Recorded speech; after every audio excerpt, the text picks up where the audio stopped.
네. 자, 박근혜 대통령이 오늘 이제 직접 NS회의 마친 후에 직접 카메라 앞에 서서 얘기를 했습니다. 절대 용인하지 않겠다, 용납하지 않겠다 했습니다. 대통령 얘기 직접 들어보고 얘기 이어가 보겠습니다. 그동안 우리와 국제사회는 북한이 핵실험을 감행한다면 반드시 대가를 치르게 할 것임을 누차 경고해 왔습니다. 이제 정부는 국제사회와 긴밀한 협력하에 핵실험에 대해 반드시 상응하는 대가를 치르도록 해야 합니다. 만에 하나 도발이 있으면 단호하게 응징할 것입니다. 자, 좀 큰 틀의 얘기를 좀 해봤으면 좋겠습니다. 박근혜 대통령 통일은 대박이란 구호 아래 어떻게든 통일을 위한 사전 준비를 위해 여러 가지 정책을 펴왔습니다만 지금 4차 핵실험 맞이했잖아요. 우리는 어떤 선택을 해야 되는 걸까요?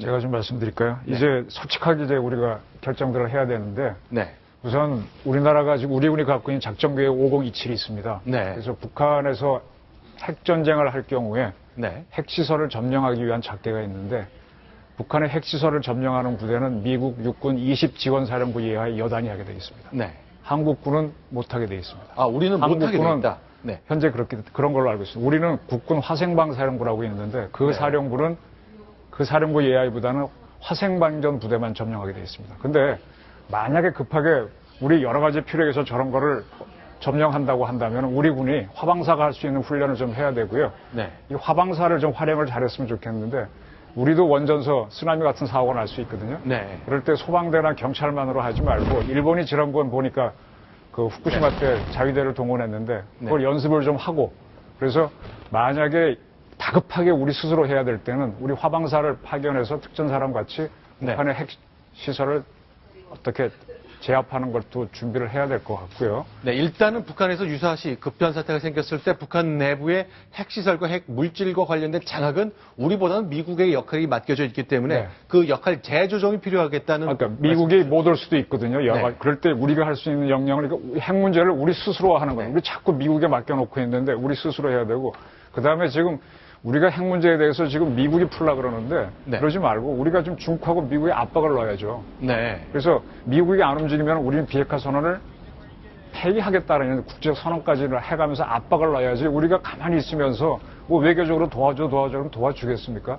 이 네. 대북 정책을 확 바꾸는 계기로 삼아야 될 겁니다. 확 바꿔야 한다. 그리고 그 선택 가능한 선택지 가운데 하나로 우리의 스스로 했던 비핵화 선언도 때로는 필요에 따라 물릴 수도 있어야 된다는 얘기를 주셨습니다. 신석구 차장 어떻습니까? 이 차장 말씀에 저도 동감을 하고요. 제가 네. 이제 워싱턴 특파원으로 3년 동안 현재 있다가 들어온 지 지금 6일째 되고 있는데요. 엿새 전에 들어오셨다. 예. 예. 워싱턴에서 본 분위기가 이렇습니다. 한국의 많은 분들이 워싱턴에 찾아옵니다. 네. 그래서 미국이 북한 핵을 억제하기 위해서 뭘 하는지를 묻습니다. 그리고 관찰하는데 네. 제가 관찰하기에는 미국은 가만히 있거든요.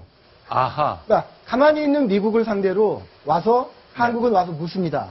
어떻게 핵을 억제할 것이냐. 네. 한국을 좀 동원해서 좀 억제해달라 이렇게 얘기를 하는데 네. 이제 주도권이 바뀌어야 될 때입니다. 미국도 네. 그걸 바라고 있어요. 한국이 어떻게든지 먼저 주도를 하고 네. 그것을 미국이 도와줄 수 있는 건 도와주겠다. 네. 한국이 할 수 있는 걸 찾아봐라 라고 얘기한 지가 벌써 3년이 넘었습니다. 네. 그러나 그런 부분에서 한국의 주도적인 역할을 가지겠다는 그 결단과 용기 이게 네. 필요하다. 그런 생각입니다. 네, 방금 우리 이정훈 부장께서 아주 확실한 말씀을 해주셨는데 네. 제가 그걸 조금 더 쉽게 좀 풀이를 한번 하겠습니다. 네. 우리가 얼마나 지금 황당한 상황인가 하면은 네. 북한이 급변 사태가 나서 핵 물질을 우리가 확보를 하면 이를테면 뭐 중국이 미국과의 또 버퍼존을 만들기 위해서도 네. 분할 점령하자, 네. 뭐 괴뢰 정부를 압록강 두만강 유역에 한번 세우자 네. 이런 것을 우리가 한반도 전토 통일을 하려면 핵 물질을 가지고 협상의 지렛대로 삼아야 됩니다. 네. 그러면 우리가 가져야 됩니다. 가질 수 있는 능력이 있어야 돼요. 그런데 말씀처럼 네. 미국 육군 그린벨의 특수부대가 거기에 들어가고 네. 우리 특전사는요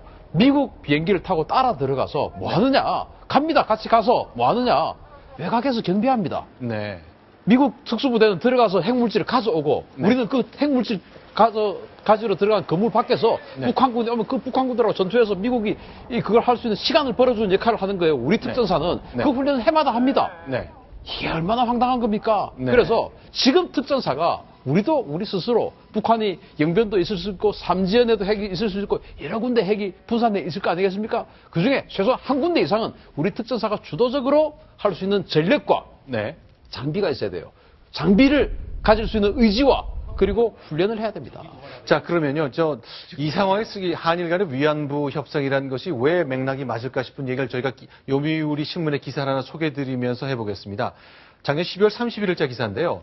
박근혜 대통령이 한일 간의 위안부 문제 해결을 위해서 결심을 굳혔던 때가 작년 5월이라는 겁니다. 아까 영상에 보여드렸지만 김정은이 웃으면서 잠수함에서 발사하는 미사일 발사 성공을 본 이후에 결심했다는 건데 한국과 일본이 미국의 리더십 하에 손을 잡고 북한의 문제 대응해야 되는 것 이런 상황이 더 급박하게 왔다는 뜻인가요? 그게 왜 그러냐면은 네. 지금 북한의 핵은 네. 이렇게 SLBM 제일 지금 무섭지 않습니까? 그렇죠. 일본에게는 북한의 SLBM은 이거는 정말 무시무시한 겁니다. 네. 북한이 SLBM 가지고 있다고 해서 지금 1,800톤짜리밖에 안 되는 저 10호급 잠수함이 LA 앞바다에 간다, 하와이 앞바다에 간다, 천만의 말씀입니다. 못 갑니다. 네. 기술적으로. 더 큰 잠수함을 개발하면 한 3,000톤짜리 개발하면 갈 수 있어요. 네. 그런데 동해에서 태평양으로 진출하려고 하면 세 가지 관문이 있습니다. 네. 대한해협, 네. 그리고 일본 혼슈와 큐슈를 연결하는 간몬해협, 그리고 홋카이도 스가루해협. 이 세 개에는 엄청난 대잠 전력이 집중되어 있기 때문에 북한 네. 잠수함이 빠져나가기 상당히 힘들어요. 그럼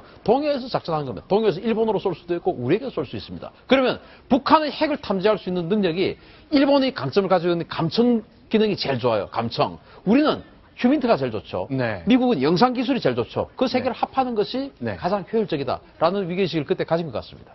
알겠습니다. 자, 이 오늘 네 분의 패널들 이제 그동안 오랫동안 현업에서 그리고 기자로서 안보 문제를 다뤘던 분들인데 어쨌건 큰 반전의 때는 온 것 같습니다. 박근혜 대통령 오늘 회의를 주재하면서 다양한 보고를 받았을 텐데요. 어떤 선택을 할까요?